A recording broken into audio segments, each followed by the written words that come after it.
Hello everybody and welcome to the Human Echoes recap for Better Call Saul Season 3, Episode 6. This one's called Off Brand. And for the cold open, we see Nacho at Hector's place counting out some money. And we start with him with I don't think a character that we've seen much of before, counting out some fat rolls of hundreds and dropping them into a big bag with other fat rolls of hundreds. And you get the sense that this guy has had a good haul. And then in comes Emilio.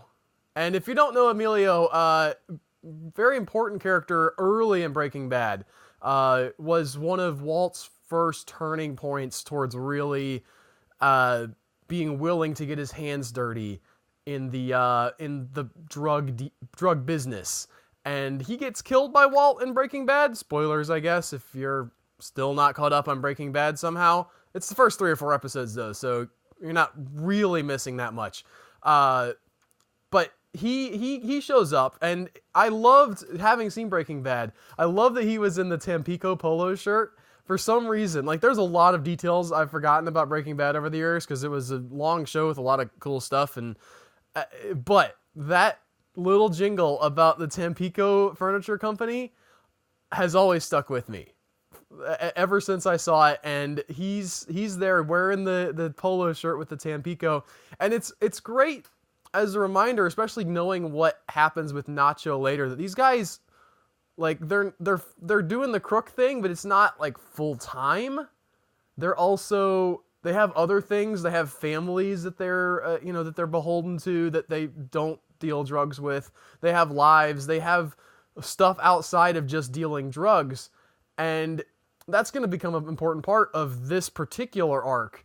But he comes in light. He doesn't have like much. I mean, you see him pull out, he's trying to make small talk, he's trying to soften the blow, he pulls it out what he has, and it's not much, okay?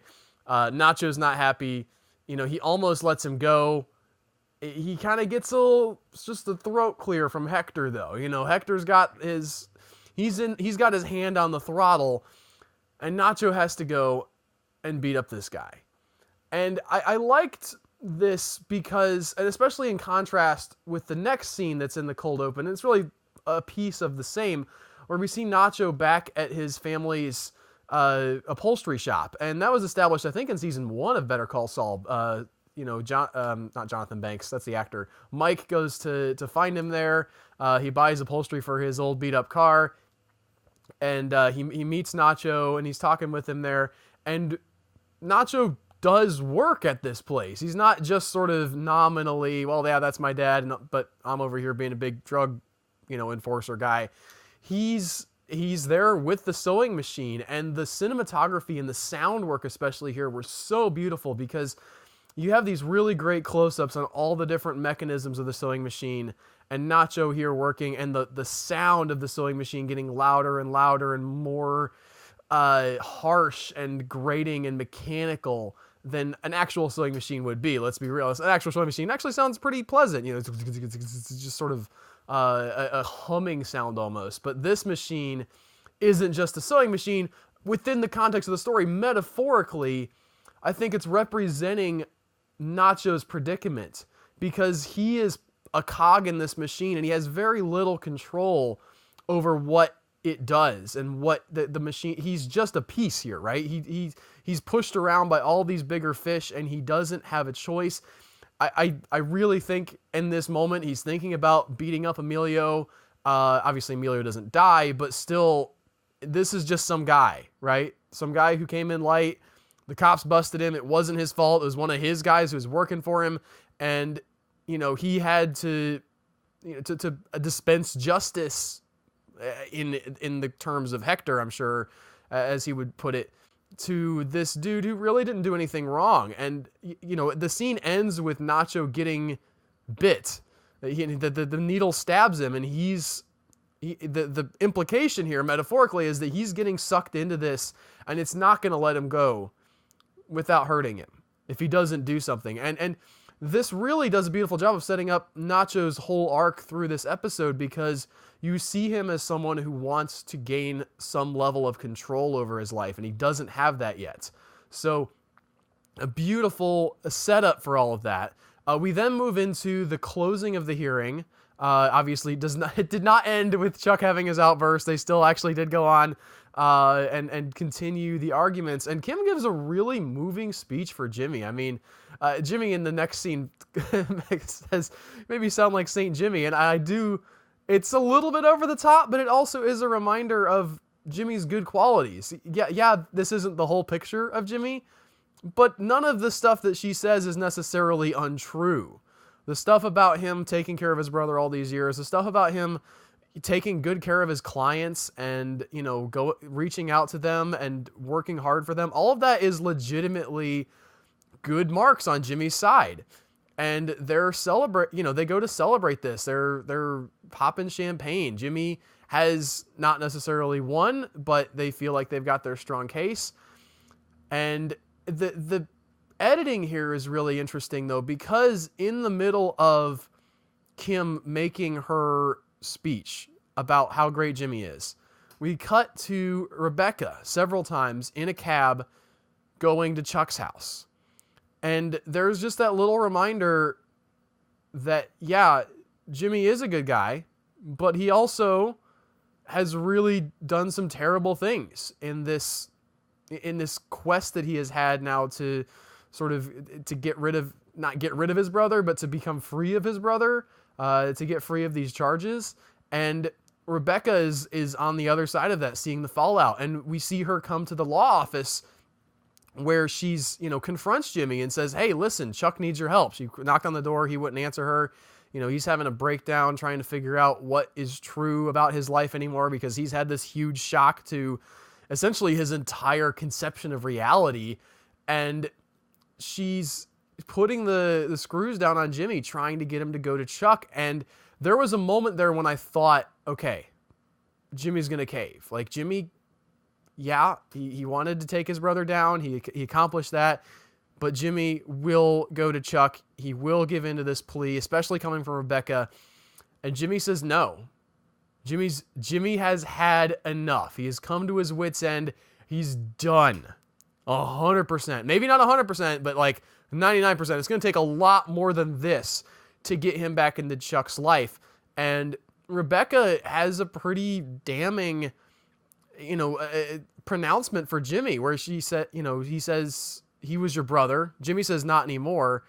And she says, Chuck was right about you. And that's how she sees Jimmy now. And you can tell why. You can see why, because Jimmy's just written Chuck off. And she hasn't been there for all the difficulty. But I think even if she had, she would still side with Chuck. She still loves Chuck. And there is someone in the world who can care about even Chuck, guys. As nasty as he is and as hateful as we have been able to make ourselves towards him, Chuck has people that love him too. We then cut to Mike and his daughter-in-law in group therapy. They're, just going around, and the daughter-in-law is talking about sort of how her daughter is dealing, Mike's granddaughter is dealing with the loss of her father. She was very young when it happened, so she's still trying to process things. And they get out, and the daughter-in-law says to Mike, hey, by the way, I volunteered you for this playground thing.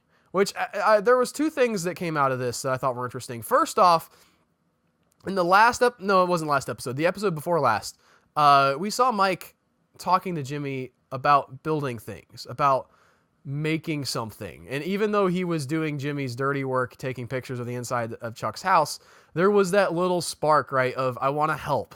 I don't just want to be a criminal.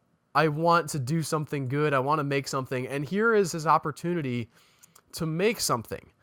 And I love that Mike is going there. Although I suspect this is a setup for, I don't know, man. I just think about a lot of mob movies and they pour concrete over some dead bodies. And, I think that maybe planting this little seed and having somewhere for him to pour concrete over would not be beyond the pale of this particular writer's room.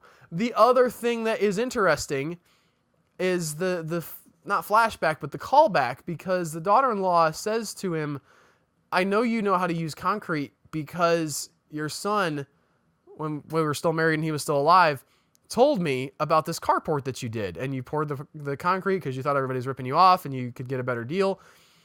And the way that scene plays out, and I would love to hear your comments, by the way. I would love to hear your comments about anything that you thought or, disagree about. But there was something in that scene that made me think Mike legitimately doesn't remember this. I don't think that they're implying Alzheimer's or something. Possibly it's just that the incident meant more to his son than it did to him, and it was just a little thing in the blip, and his son really had an impact on his life, and that's one possibility. But there was something in me that wondered if they were setting up like something else, that there was a different, or Mike had a different memory of that he was pouring that concrete again for a different reason. Who knows? I do not. But I thought that was an interesting little seed in the way that played out. There was something about it that just felt not off, not like this is bad storytelling, but like maybe they were hinting at something a little bit more there. In the wake of the hearing, Howard goes to Chuck, gives him a big pep talk. I think I need Howard to do more, and this is a good step towards that. I really want Howard as a character to have more agency, and seeing him talking to Chuck, because Chuck is a huge boon to their law office, right? Chuck is a great legal mind, and Howard knows it. He's completely outclassed. He's just there because his dad's, part owner. I'm sure Howard is a fine lawyer. Not trying to diss on Howard, but he wants Chuck to come back, and he comes to Chuck, I think, with a very self-serving motive, but also a very real type of motivation in that he says to Chuck, listen, stop obsessing about your brother. Great. And he reveals that Jimmy has been suspended from the law from a year, which is the big sort of consequence of this trial. He says, you win. Jimmy's going to screw up. And by the way, Jimmy probably will screw up.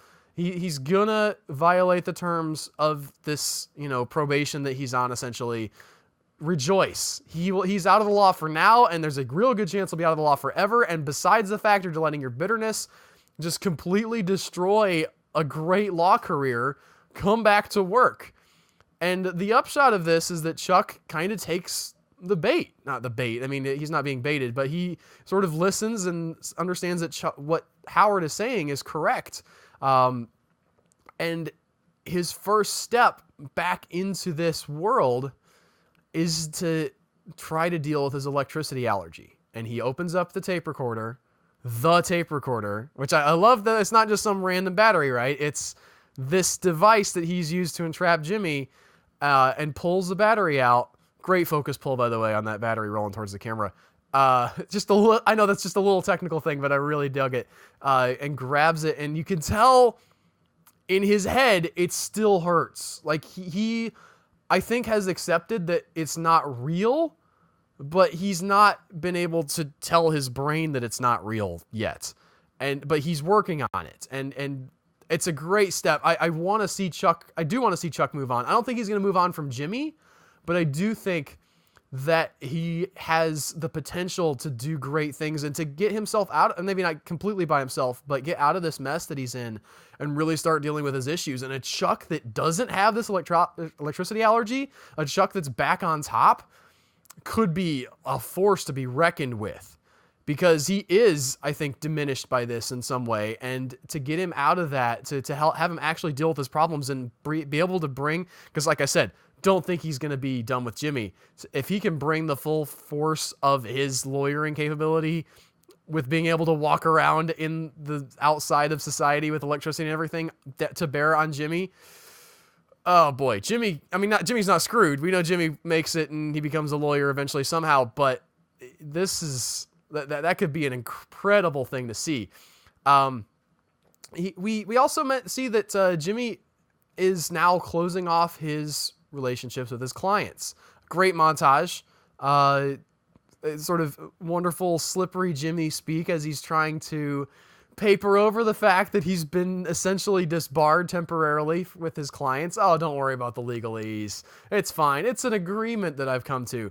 And I just wanted to also, at the beginning of the scene, just mention, I did love that there was the goldfish in the big tank with the nice bubbler and Jimmy feeding it just a little bit and worrying about his food.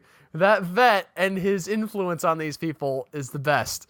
He sort of runs through everybody. He gets to the last name on the list. He talks to the guy, and this last call has a couple of consequences. He mentions that the guy who talked to him says he flew the B-29, I think it's B-29, that was in Jimmy's commercial, and he talks about that commercial and how much he loves it, and it clicks in Jimmy's head, oh crap, I've still got those commercials running. And it's such a little detail. It seems like, why are we even sweating this small stuff when you first think about it?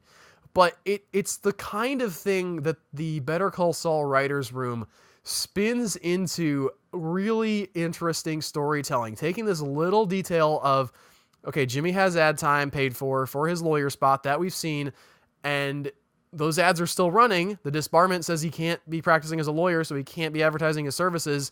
He gets it pulled just in time, and now he has these ads that he's paid for, and they're just gonna, the airtime's gonna go to waste. And he talks to Kim about this in the following scene. Another one of those beautifully backlit scene with that glass brick wall there. And she's talking about closing down the law office, firing Francesca, and Jimmy's not willing to do that.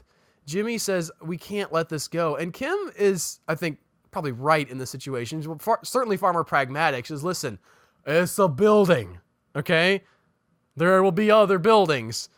There's no point in you paying for this for a year. I certainly don't need it, so I'm not going to pay for it for a year for no reason.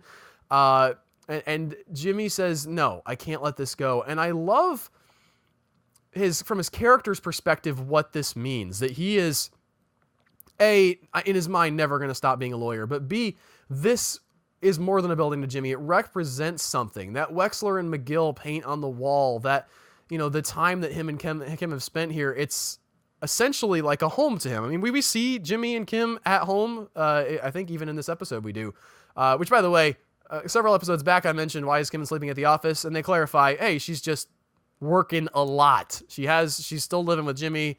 They still got a place. It's fine.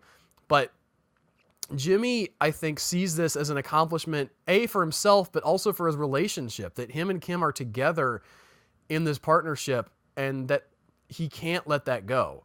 And he promises to keep paying somehow for his half of the rent. And Kim says, all right, as long as you can keep it up, I guess we're good.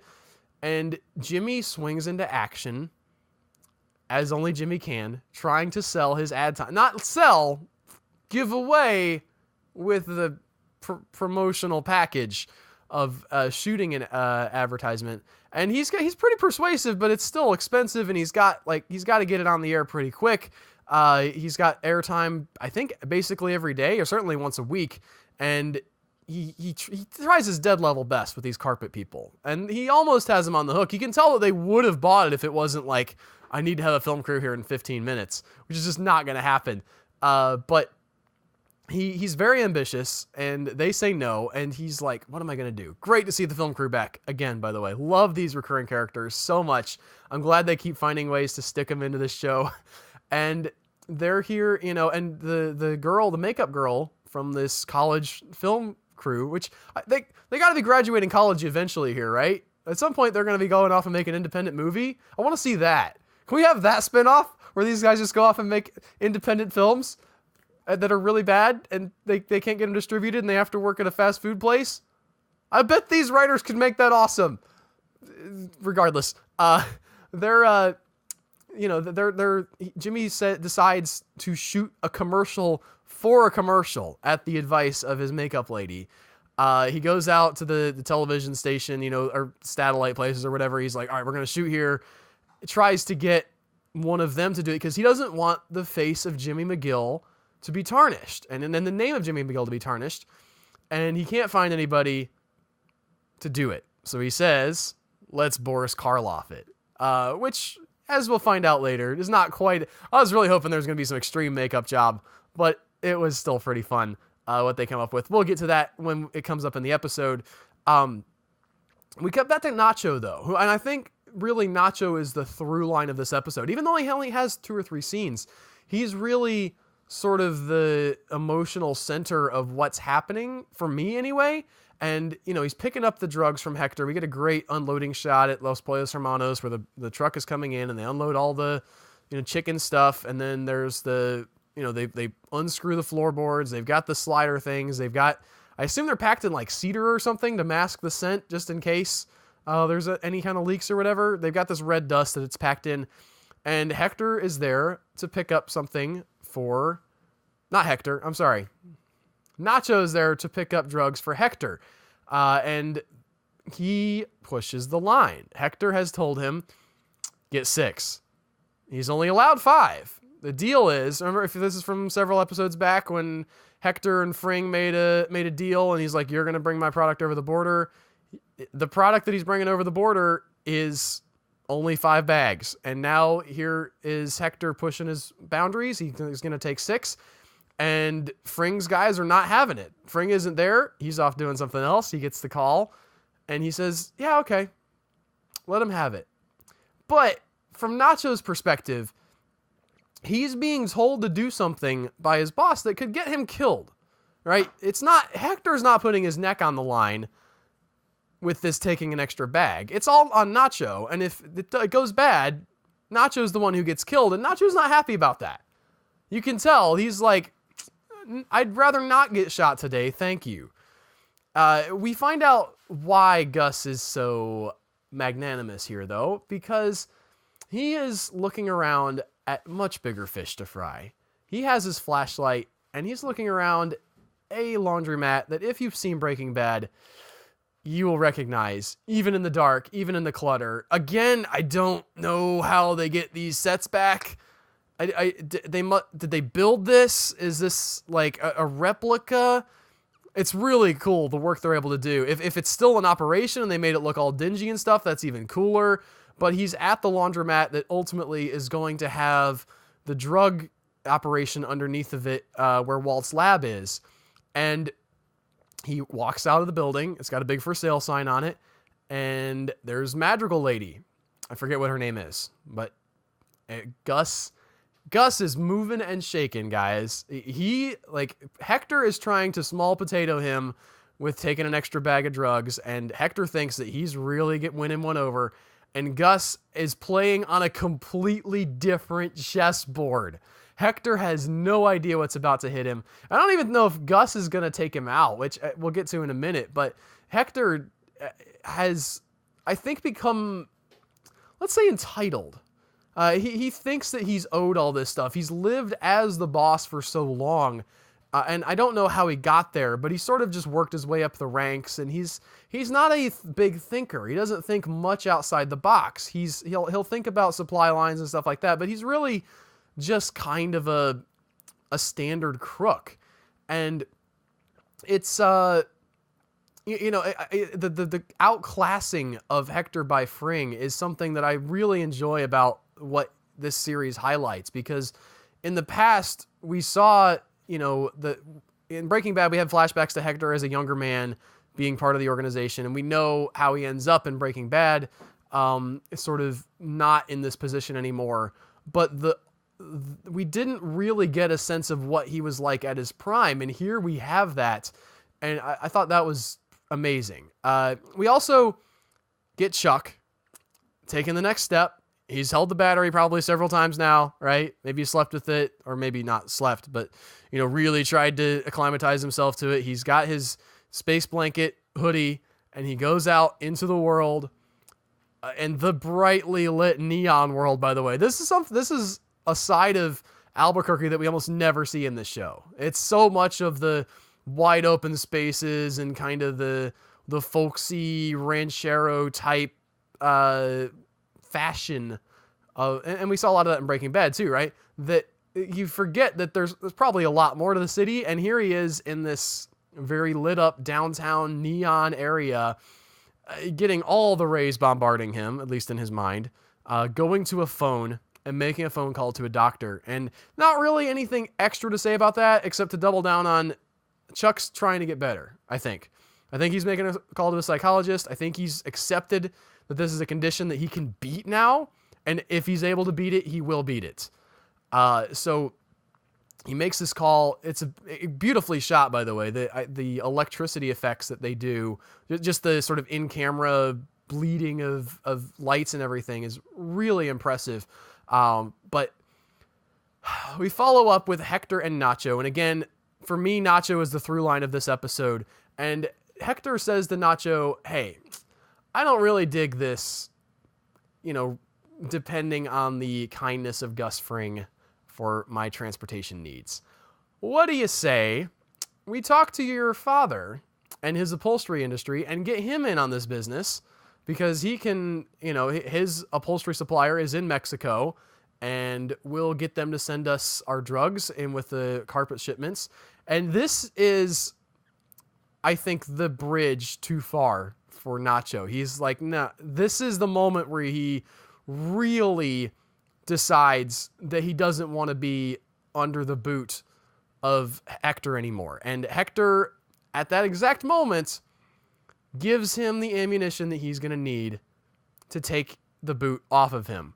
Because Hector finds out that Tuco's done something stupid in prison, got himself put in solitary, probably extended his sentence a little bit, and he has, I don't know if it's a heart attack or some kind of an attack, right? Like he starts coughing and wheezing around, and he reaches in his pocket for these pills, pulls the pills out, he's shaken, one of them falls on the floor, and Nacho sees that, and just a little motion just manages to put his foot over that pill, and that's going to be so important, I think, going forward. I think that's going to play a huge role into what happens to Hector, how he ultimately meets his fate that we see in Breaking Bad, and I'm so excited for Nacho to take charge here. Not take charge completely, but I think there's no way he's going to bring his dad into this, because he has this separation, right? He feels like that he's doing the crook thing.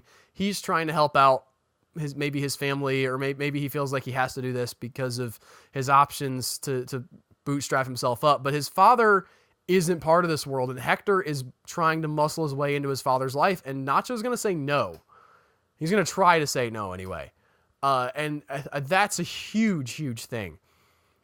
And the final moment of the episode, the only moment that could be bigger, I think, than Nacho stealing this pill and making his plans, is the tape. Jimmy and Kim sitting at home. Kim's got a little bit of free time. She's, taking a break from Mesa Verde, and she comes in, and Jimmy tells her about his exploits of the day and says, listen, I'm selling commercials. She says, Jimmy McGill can't sell commercials. You're not a lawyer anymore. He's like, nope, not a lawyer.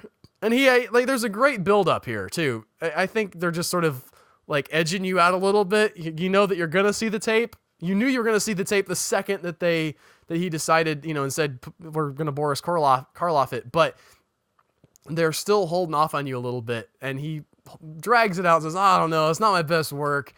Kim, convinces him to show it to him.